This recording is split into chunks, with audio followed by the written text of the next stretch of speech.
Today we're going to go through the steps of installing a fuel pump into this 1999 GMC Yukon.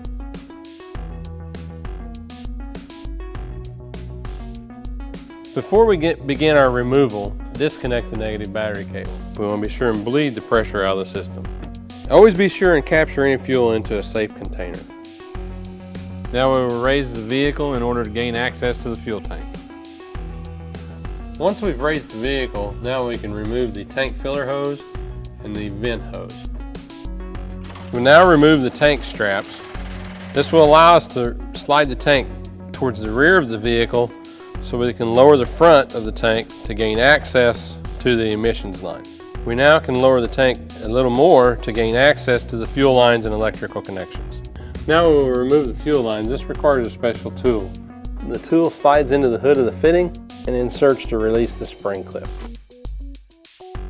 Now we can remove the electrical connector, being sure to remove the safety tab first. Now we'll remove the tank pressure sensor.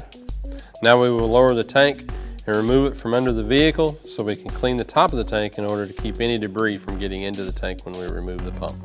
Now that we've cleaned the top of the tank, we can remove the module. We'll take our non-ferrous punch and hammer and turn the locking ring counterclockwise. Then we'll release our safety tab and continue the removal.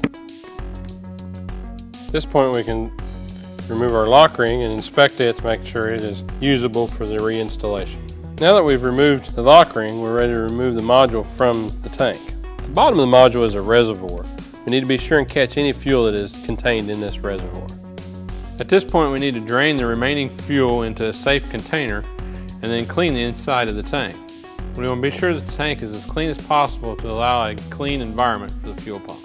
Now that we've completely cleaned the inside of the tank, we're ready for reinstallation of our new Airtex fuel pump module. The float arm is attached to the module reservoir with some tape. We'll remove the float arm. Also on the float arm is a red protecting cap. We'll need to remove it. We'll insert the float arm in the center of the sender. Be sure and line up the float arm and snap it into place.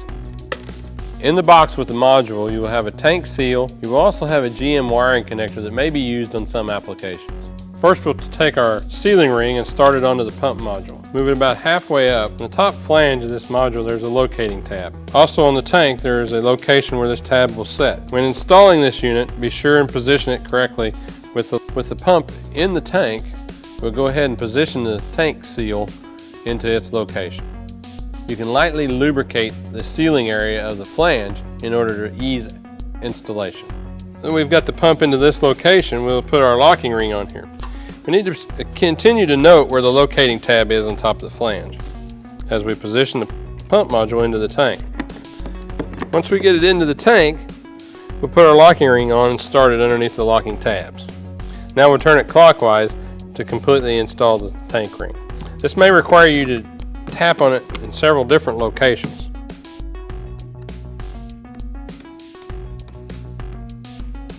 Now that we've got it into position, we need to be sure that the safety tab is moved over and to hold the lock ring in place. Always before reinstallation of your fuel tank, inspect your fuel line fittings. Make sure that these tabs are in place and not bent. Now we're ready to reinstall the tank under the vehicle. Reconnect our tank pressure sensor. Plug the electrical connection in.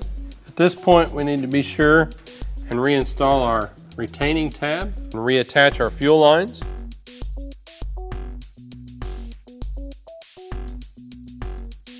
Raise the tank a little bit more and we can reattach our emissions line on the front of the tank. Now we will reposition the tank under the vehicle and install the tank straps.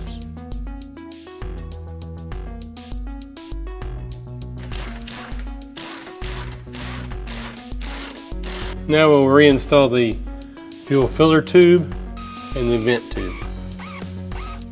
We will now install the negative battery cable. We need to cycle the key 2 to 3 times in order to charge the system. Then we will start the vehicle and monitor fuel pressure, making sure that it is within vehicle specifications. Now we will shut the vehicle off. We will bleed the system so we can safely remove our pressure gauge.